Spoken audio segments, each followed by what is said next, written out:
ಕನ್ನಡದ ಎಲ್ಲಾ ಮಕ್ಕಳಿಗೆ ಹಾಯ್ ಹಲೋ ನಮಸ್ಕಾರ. ನಾನ್ CRS ಸರ್. ಈ ವಿಡಿಯೋದಲ್ಲಿ ನಾವು electric field due to charged spherical conductor or charge spherical shell ಬಗ್ಗೆ ಮಾತಾಡೋಣ. ಈ ಎಕ್ಸಾಮ್ ಅಲ್ಲಿ ಡಿರೈವೇಶನ್ 5 ಮಾರ್ಕ್ಸ್ ಬರುತ್ತೆ. ಸೊ ಬಹಳ ಇಂಪಾರ್ಟೆಂಟ್, ನೋಡೋಣ ಹೇಗ್ ಮಾಡೋದು ಅಂತ ಹೇಳಿ. ಒಂದ್ ಐಡಿಯಾ ತಗೊಂಡ್ಬಿಡೋಣ ಶುರು ಮಾಡಕ್ ಮುಂಚೆ. ಒಂದು ಚಾರ್ಜ್ ಕಂಡಕ್ಟರ್ ಇದೆ ಅಂತಂದ್ರೆ ಬರೋ ಚಾರ್ಜ್ ಎಲ್ಲ ಬರೀ ಸರ್ಫೇಸ್ ಮೇಲೆ ಮಾತ್ರ ಇರುತ್ತೆ, ಒಳಗಡೆ ಇರೋದಿಲ್ಲ. ಕಾರಣ ಏನು ಅಂದ್ರೆ ಒಂದು ಮಿನಿಮಮ್ ಪೊಟೆನ್ಶಿಯಲ್ ಎನರ್ಜಿ ಇರಕ್ಕೆ ಹಾಗಿರ್ಬೇಕು ಕಾನ್ಫಿಗರೇಷನ್. ಅದ್ರ ಜೊತೆಗೆ ಅದನ್ನ ಹೀಗೂ ಅರ್ಥ ಮಾಡ್ಕೋಬಹುದು. In a conducting sphere the spherical shell excess charge resides entirely on the outer surface. This is because of the consequence of mutual repulsion. ಒಂದಕ್ಕೊಂದು ರಿಪೆಲ್ ಮಾಡ್ತಾ ಇರುತ್ತೆ ಅಂತ ಅನ್ಕೋಬಹುದು, ದೂರ ಹೋಗುತ್ತೆ ಅಂತ ಅನ್ಕೋಬಹುದು. ಮೊಬಿಲಿಟಿ ಆಫ್ ಚಾರ್ಜಸ್ ಇರೋದ್ರಿಂದ, ಮೊಬಿಲಿಟಿ ಇದ್ರೆ ಆ ಚಾರ್ಜ್ ಓಡಾಡಕ್ ಆಗೋದ್ರಿಂದ ಬರೋ ಚಾರ್ಜ್ ಎಲ್ಲ ಎಕ್ಸೆಸ್ ಚಾರ್ಜ್ ಎಲ್ಲ ಸರ್ಫೇಸ್ ಮೇಲೆ ಇರುತ್ತೆ. ಇದೊಂದು ವೆರಿ ಇಂಪಾರ್ಟೆಂಟ್ ಐಡಿಯಾ. ಇವಾಗ ಗಾಸಸ್ ಲಾನ ಯೂಸ್ ಮಾಡ್ಕೊಂಡು ಹೇಗೆ ನಾವು ಡಿರೈವ್ ಮಾಡೋದು ಅನ್ನೋದು ಒಂದು ಕ್ವಿಕ್ ಆಗಿ ನೋಡ್ಬಿಡೋಣ. 3 ಸ್ಟೆಪ್ ಮುಂಚೆನೂ ನೋಡಿದೀವಿ. ಫಸ್ಟ್ ಫ್ಲಕ್ಸ್ ಈಕ್ವೇಶನ್ ಬರೀಬೇಕು, ಆಮೇಲೆ ಗಾಸಸ್ ಲಾ ಬರೀಬೇಕು. ಎರಡನ್ನು ಈಕ್ವೇಟ್ ಮಾಡಿದ್ರೆ ಫೀಲ್ಡ್ ಬರುತ್ತೆ. ಅಷ್ಟೇ ಮಾಡ್ಬೇಕಾಗಿರೋದು. ಬನ್ನಿ ನೋಡೋಣ. ಈಗ ಡಿರೈವೇಶನ್ಗೆ ಎಲ್ಲದಕ್ಕಿಂತ ಇಂಪಾರ್ಟೆಂಟ್ ಡಯಾಗ್ರಾಮ್ ಹೆಂಗ್ ಬರೆಯೋದು? ಕನ್ಸಿಡರ್, ಇದು ಎಕ್ಸ್ಪ್ಲನೇಷನ್ ಬರೀಬೇಕು ಎಕ್ಸಾಮ್ ಅಲ್ಲಿ. Consider charge conductor of radius capital R with a charge q residing on its outer surface. Small r is the radius of the Gaussian sphere. ಇದು ಗೌಸಿಯನ್ ಸ್ಫಿಯರ್. ಇದು ಅದರ radius small R. ಅದ್ರ ಮೇಲೆ ಒಂದು ಪುಟಾಣಿ area ತಗೊಂಡಿದೀವಿ ds. ಅಲ್ಲಿ ಆ area ಮೇಲೆ ಎಲೆಕ್ಟ್ರಿಕ್ ಫೀಲ್ಡ್ ಮತ್ತೆ ಏರಿಯಾ ವೆಕ್ಟರ್ ಎರಡು 0 ಡಿಗ್ರಿನಲ್ಲಿದೆ. ನೋಡಿ ಹೀಗೆ ಇದನ್ನ ಎಕ್ಸ್ಪ್ಲನೇಷನ್ ಆಗಿ ಬರ್ದ್ಬಿಟ್ಟು ಶುರು ಮಾಡ್ಬೋದು. ಫಸ್ಟ್ ಫ್ಲಕ್ಸಿನ ಈಕ್ವೇಶನ್ ಏನಪ್ಪಾ? ದ ಫ್ಲಕ್ಸಿನ equation phi is equal to a contour integral over the surface of E dot ds ಅಂತ ಹೇಳಿ ಬರೆಯೋದು ಅಲ್ವಾ? ಫ್ಲಕ್ಸ್ ಅನ್ನ ಕ್ಯಾಲ್ಕುಲೇಟ್ ಮಾಡೋದು ಹೀಗೆ ಅಲ್ವಾ? ಈಗ ಈ ಕೇಸ್ ಅಲ್ಲಿ ಎಲ್ಲಾ ಕಡೆ ಎಲೆಕ್ಟ್ರಿಕ್ ಫೀಲ್ಡ್ ಮತ್ತೆ ಏರಿಯಾ ವೆಕ್ಟರ್ ಮಧ್ಯೆ ಇರೋ ಆಂಗಲ್ 0 ಆದ್ರಿಂದ ಇದನ್ನ ನೀವು ನೆಕ್ಸ್ಟ್ ಸ್ಟೆಪ್ ಅಲ್ಲಿ ಹೀಗೆ ಬರಿಬೇಕು. phi is equal to integral over a surface E dot ds ನ ಇದು ಆರೋ ತೆಗಿಬೇಕು, ಮೇಲ್ಗಡೆ ಬರೆದಿರೋ ತೆಗಿಬೇಕು, ds ತೆಗಿಬೇಕು, ds ಮೇಲೆ ಇರೋ ಆರೋ ತೆಗಿಬೇಕು, cos 0 ಬರಿಬೇಕು. ಯಾಕಂದ್ರೆ ಆಂಗಲ್ ಬಿಟ್ವೀನ್ ದಮ್ 0 ಅಲ್ವಾ?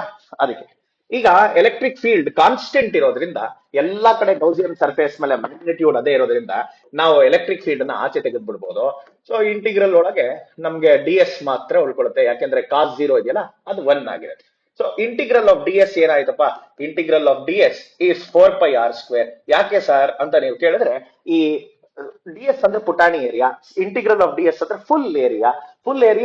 Area of A sphere, surface area of A sphere ಏನು? 4 pi r ಸ್ಕ್ವೇರ್. ಅದಕ್ಕೇನೆ ಅಲ್ಲಿ ಬರ್ದಿದ್ದೀನಿ 4 pi r ಸ್ಕ್ವೇರ್ ಅಂತ ಹೇಳಿ. ಇದು ನಮ್ಮ ಈಕ್ವೇಶನ್ 1. ಇದನ್ನ ಈಕ್ವೇಶನ್ 1 ಅಂತ ಹೇಳಿ ಬರ್ಕೊಂಡ್ಬಿಟ್ಟೆ. ಇದು ನಮ್ಮ ಫ್ಲಕ್ಸಿನ ಈಕ್ವೇಶನ್ ಆಯ್ತು. ನೆಕ್ಸ್ಟ್ ಯೂಸಿಂಗ್ ಗಾಸಸ್ ಲಾ ಅಂತ ಬರಿಬೇಕು. Using ಗಾಸಸ್ law phi is equal to q enclosed divided by epsilon naught ಅಂತ ಹೇಳಿ ಬರಿಬೇಕು. So q enclosed divided by epsilon naught. ಇವಾಗ q enclosed ಅಂದ್ರೆ ಎಷ್ಟು? ಈ ಗಾಸಿಯನ್ ಸರ್ಫೇಸ್ ಒಳಗಡೆ ಇರೋ ಚಾರ್ಜ್ q. ಹಾಗಾಗಿ ಅದನ್ನ ಹೇಳಿ q ಅಂತ ಹೇಳಿ ಬರ್ಕೊಂಡ್ಬಿಡೋಣ. ಈಗ ನೆಕ್ಸ್ಟ್ ಗಾಸಸ್ ಲಾ ನಲ್ಲಿ ಈ q enclosed ಜಾಗಕ್ಕೆ ಸಬ್ಸ್ಟಿಟ್ಯೂಟ್ ಮಾಡಿದ್ರೆ q by epsilon naught ಬಂದ್ಬಿಡ್ತು. ಇದು ನಮ್ಮ ಎರಡನೇ ಈಕ್ವೇಶನ್. ಈಕ್ವೇಶನ್ 1 ಮತ್ತೆ ಈಕ್ವೇಶನ್ 2 LHS ಸೇಮ್ ಇದೆ. RHS ನ ಈಕ್ವೇಟ್ ಮಾಡೋಣ ಬನ್ನಿ. E into 4 pi r square equal to q by epsilon naught ಬಂತು ಕಣ್ಮಕ್ಳ. So E would become equal to 1 by 4 pi epsilon naught. ಈ 4 pi ನ epsilon naught ನ ಜೊತೆಗೆ ಬರ್ದಿದ್ದೀನಿ. q divided by r square ಬಂತು. ಡೈರೆಕ್ಷನ್ ಬೇಕು ಅಂತಂದ್ರೆ ಎಲೆಕ್ಟ್ರಿಕ್ ಫೀಲ್ಡ್ ನಮ್ಮ ಆರ್ ಕ್ಯಾಪ್ ವೆಕ್ಟರ್ ಅಂದ್ರೆ ರೇಡಿಯಲ್ ವೆಕ್ಟರ್ ಇನ್ ಡೈರೆಕ್ಷನ್ ಅಲ್ಲಿ ಇದೆ ಅಂತ ಹೇಳಿ ಬರ್ದು ಬಿಟ್ರೆ ನಮ್ಮ ಡಿರೈವೇಶನ್ ಇಲ್ಲಿಗೆ ಕಂಪ್ಲೀಟ್ ಆಯ್ತು. ಎಲ್ಲಿ? ಈ ನಮ್ಮ point when it is outside, ಈ ಗೌಸಿಯನ್ ಸ್ಫಿಯರ್ ಇದೆ, ಅದರ ಹೊರಭಾಗದಲ್ಲಿ ಇದು. ಸೊ ಹಾಗಾಗಿ this is the expression for outside the sphere, right? Outside the sphere. In on the sphere ಆದ್ರೆ ಏನಾಗುತ್ತೆ ಅಂತ ನೋಡೋಣ. ಆನ್ ದ ಸ್ಫಿಯರ್ ಈ ಪಾಯಿಂಟ್ ತಗೊಂಡಾಗ ಅದ್ರ ಮೇಲಿದ್ದಾಗ ಏನಾಗುತ್ತೆ? ಏನು ಇಲ್ಲ. ಅವಾಗ ಆನ್ ದ ಸ್ಫಿಯರ್ ನಿಮ್ಗೆ small r equal to capital R ಆಗುತ್ತೆ ಕಣ್ಮಕ್ಳ. ಇದನ್ನ ಸಬ್ಸ್ಟಿಟ್ಯೂಟ್ ಮಾಡಿದ ತಕ್ಷಣ E equal to 1 by 4 pi epsilon naught q divided by capital R square in the R cap direction ಬರುತ್ತೆ. ಇದು ನಮ್ಗೆ ಸರ್ಫೇಸ್ ಮೇಲೆ ಇರುವ ಸ್ಪೀಡ್ ಪ್ಲಸ್ ಈ ಸ್ಮಾಲ್ ಆರ್ ಗಿಂತ ಈ ಕ್ಯಾಪಿಟಲ್ ಆರ್ ಈ ಕೇಸಲ್ಲಿ ದೊಡ್ಡದಲ್ವಾ? ಹಾಗಾಗಿ ಐ ಮೀನ್ ಚಿಕ್ಕದಲ್ವಾ, ಹಾಗಾಗಿ the capital R is smaller than small R.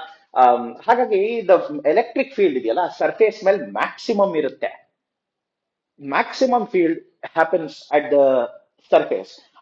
ಸರಿ ಸರ್, ಒಳಗಡೆ ಹೋದ್ರೆ ಏನಾಗುತ್ತೆ? ಒಳಗಡೆ ಹೋದ್ರೆ ನಾನು ಆಗ್ಲೇ ಹೇಳಿದ ಹಾಗೆ ಇಲ್ಲೊಂದು ಗಾಸಿಯನ್ ಸ್ಫಿಯರ್ ತಗೊಂಡಾಗ, ಒಳಗಡೆ ಒಂದು ಗಾಸಿಯನ್ ಸ್ಫಿಯರ್ ತಗೊಂಡಾಗ ಇದ್ರದ್ದು ರೇಡಿಯಸ್ ನೀವು ಆರ್ ಅಂತ ಅನ್ಕೊಂಡು ಈಗ ಈಕ್ವೇಶನ್ಸ್ ನ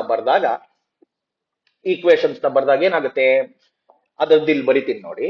when you write the equations for that, ಈ ಗಾಸಿಯನ್ ಸರ್ಫೇಸ್ಗೆ ನೀವು ಫ್ಲಕ್ಸ್ ಕ್ಯಾಲ್ಕುಲೇಟ್ ಮಾಡಿದಾಗ Q enclosed divided by epsilon naught ಏನಿದೆಯಲ್ಲ ಅದು 0 ಬಂದ್ಬಿಡುತ್ತೆ. ಯಾಕೆಂದ್ರೆ ಈ ಗಾಸಿಯನ್ ಸರ್ಫೇಸ್ ಒಳಗೆ ನಮ್ಗೆ ಚಾರ್ಜ್ ಇರೋದೇ ಇಲ್ವಲ್ಲ, ಅವಾಗ ತಾನೇ ಹೇಳಿದೆ ಎಲ್ಲಾ ಚಾರ್ಜ್ ಔಟರ್ ಸರ್ಫೇಸ್ ಮೇಲೆ ಇರುತ್ತೆ. ಹಾಗಾಗಿ ನೀವು ಈಕ್ವೇಶನ್ 1 ಅನ್ನ ಬಳಸ್ಕೊಂಡು ಇದನ್ನ ಬೇಕಾದ್ರೆ ನೀವು ಈಕ್ವೇಶನ್ 3 ಅಂತ ಹೇಳಿ ಬರ್ಕೊಂಬಿಡಿ. ಈಕ್ವೇಶನ್ 3 ಅಂತ ಬರ್ಕೊಂಬಿಡಿ. ಫ್ರಮ್ 1 ಅಂಡ್ 3 ಏನ್ ಬಂತು? ಟೋಟಲ್ ಎಲೆಕ್ಟ್ರಿಕ್ ಫೀಲ್ಡ್ ಏನಿದೆಯಲ್ಲ, ಈ ಏನಿದೆಯಲ್ಲ, that would become equal to 0. So ಯಾಕೆಂದ್ರೆ ಈ ಕಡೆ 0 ಆಯ್ತು ಅಂದ್ರೆ ನೀವು ಆ ಕಡೆಯಿಂದ ಏನೇ ಕಳಿಸಿದ್ರು 0ನೇ ಆಗುತ್ತೆ. ಸೊ ನಿಮ್ಗೆ ಎಕ್ಸಾಮ್ ಅಲ್ಲಿ ಹೇಗ್ ಬರಿಬೇಕಪ್ಪ ಈ ಡಿರೈವೇಶನ್ ಅಂತಂದ್ರೆ ನೋಡಿ ಹೇಳ್ತೀನಿ. ಅಕಸ್ಮಾತ್ ಪಾಯಿಂಟ್ ಔಟ್ ಸೈಡ್ ಅಂತ ಕೇಳಿದ್ರೆ ನಿಮ್ಗೆ, ಇಫ್ ದೇ ಆಸ್ಕ್ ಯು ಹೊರಗಡೆ ಪಾಯಿಂಟ್ ಅಲ್ಲಿ ಮತ್ತೆ ಮೇಲ್ಗಡೆ ಪಾಯಿಂಟ್ ಅಲ್ಲಿ ಬರೀರಿ ಅಂದ್ರೆ ಇದನ್ನ ಬರೀಬೇಕು, out side and on the sphere. ಅಕಸ್ಮಾತ್ ಏನಾದ್ರೂ ಔಟ್ ಸೈಡ್ ಅಂಡ್ ಇನ್ಸೈಡ್ ಅಂತ ಕೇಳಿದ್ರೆ 2 ಡಯಾಗ್ರಾಮ್ ಬರೀಬೇಕು. ಒಂದು ಡಯಾಗ್ರಾಮು ಈ ಗೌಸಿಯನ್ ಸ್ಫಿಯರ್ ನ ಹೊರಗಡೆ ಬರೀಬೇಕು, ಇದನ್ ಮಾಡಕ್ಕೆ ಗೌಸಿಯನ್ ಸ್ಫಿಯರ್ ನ ಒಳಗಡೆ ಬರೀಬೇಕು. ಎರಡೂ ಟೈಮಲ್ಲಿ ಈ ಭಾಗನ ಮತ್ತೆ ಬರೀಬೇಕು. This has to be written 2 ಸಲ, ಹೊರಗಡೆಗೊಂದ್ಸಲ ಒಳಗಡೆಗೊಂದ್ಸಲ ಇದನ್ನ ಬರೀಬೇಕು. ಬರ್ದ್ರೆ ನಿಮ್ಗೆ ವಿತ್ ಎಕ್ಸ್ಪ್ಲನೇಷನ್ ನಾನು ಅವಾಗ್ಲೇ ಹೇಳದ್ನಲ್ಲ, ಆತರ ಮಾಡಿದಾಗ 100% 5 ಮಾರ್ಕ್ಸ್ ಗ್ಯಾರಂಟಿ. ನೆಕ್ಸ್ಟ್ ಈಗ ನೋಡಿ ಕೇಳಿಸ್ಕೊಳ್ಳಿ, ನಮ್ಮ ಹೊರಗಡೆ ಇರೋ ರೀಜನ್ ಅಲ್ಲಿ ಎಲೆಕ್ಟ್ರಿಕ್ ಫೀಲ್ಡ್ ಎಷ್ಟಿರುತ್ತೆ? ಈ 1/4πε0 Q/r² ಇರುತ್ತೆ. ಅಂದ್ರೆ ಎಲೆಕ್ಟ್ರಿಕ್ ಫೀಲ್ಡ್ ಹೊರಗಡೆ ಇರುತ್ತೆ, ಒಳಗಡೆ ಇರೋದಿಲ್ಲ. ಒಳಗಡೆ ಎಲೆಕ್ಟ್ರಿಕ್ ಫೀಲ್ಡ್ 0 ಇರುತ್ತೆ ಅನ್ನೋದು ಮತ್ತೊಂದು ಫ್ಯಾಕ್ಟ್. ಸೊ ಇದೆಲ್ಲ ನಿಮ್ಗೆ ಸಿಇಟಿ ಎಕ್ಸಾಮ್ ಅಲ್ಲಿ, ಬೇರೆ ಬೇರೆ ಎಕ್ಸಾಮ್ ಅಲ್ಲಿ ಕೇಳ್ತಾರೆ, ಒಳಗಡೆ ಎಲೆಕ್ಟ್ರಿಕ್ ಫೀಲ್ಡ್ ಎಷ್ಟಿರುತ್ತೆ ಅಂತ ಹೇಳಿ. 0 ಇರುತ್ತೆ ಅಂತ ಹೇಳಿ ಬರೀಬೇಕು. Next the graph of electric field versus distance. Electric field ನ ಡಿಸ್ಟೆನ್ಸ್ ಜೊತೆ ಪ್ಲಾಟ್ ಮಾಡ್ತಾ ಹೋದ್ರೆ ನೋಡಿ, ಮ್ಯಾಕ್ಸಿಮಮ್ ಇರೋದು ಸರ್ಫೇಸ್ ಮೇಲೆ. ಎಲ್ಲಿ ಸ್ಮಾಲ್ ಆರ್ ಇನ ವ್ಯಾಲ್ಯೂ ಕ್ಯಾಪಿಟಲ್ ಆರ್ ಇರುತ್ತೋ ಅಲ್ಲಿ ಮ್ಯಾಕ್ಸಿಮಮ್ ಇರುತ್ತೆ. ಒಳಗಡೆ ಎಲೆಕ್ಟ್ರಿಕ್ ಫೀಲ್ಡ್ 0 ಇರುತ್ತೆ. ದೂರ ಹೋಗ್ತಾ ಹೋಗ್ತಾ ಎಲೆಕ್ಟ್ರಿಕ್ ಫೀಲ್ಡ್ ಏನಾಗ್ತಾ ಹೋಗುತ್ತೆ? ಕಡಿಮೆ ಆಗ್ತಾ ಹೋಗ್ಬಿಡುತ್ತೆ. ಇನ್ಫಿನಿಟಿ ಅಷ್ಟು ದೂರಕ್ಕೆ ಹೋದಾಗ ಎಲೆಕ್ಟ್ರಿಕ್ ಫೀಲ್ಡ್ 0 ಆಗುತ್ತೆ. ಇದು ಒಂದು ಬಹಳ ಇಂಪಾರ್ಟೆಂಟ್ 5 ಮಾರ್ಕ್ಸ್ ಕ್ವೆಶ್ಚನ್. ಈ ಡಿರೈವೇಶನ್ ನೀವು ಮಾಡ್ಕೊಂಡ್ರೆ ಈ ಸೀರೀಸ್ ಅಲ್ಲಿ ಪ್ಲೇ ಲಿಸ್ಟ್ ಅಲ್ಲಿ ಬರುವ ಎಲ್ಲಾ ವಿಡಿಯೋಗಳನ್ನು ನೋಡಿದ ಹಾಗಾಯ್ತು. ನೋಡಿದ್ರೆ 100% ನಿಮ್ಗೆ ಎಲ್ಲೂ ಮಾರ್ಕ್ಸ್ ಹೋಗಲ್ಲ. ಮೊದಲನೇ ಚಾಪ್ಟರ್ ಅಲ್ಲಿ ಬಹಳ ವೇಟೇಜ್ ಇರೋ ಚಾಪ್ಟರ್. ನಾನು ನೆಕ್ಸ್ಟ್ ಚಾಪ್ಟರ್ದು ವಿಡಿಯೋ ಇನ್ನೊಂದು ಪ್ಲೇ ಲಿಸ್ಟ್ ಅಲ್ಲಿ ಹಾಕ್ತೀನಿ. ಒಂದೊಂದೇ ವಿಡಿಯೋಗೆ ರೆಡಿ ಆಗಿ. Thank you.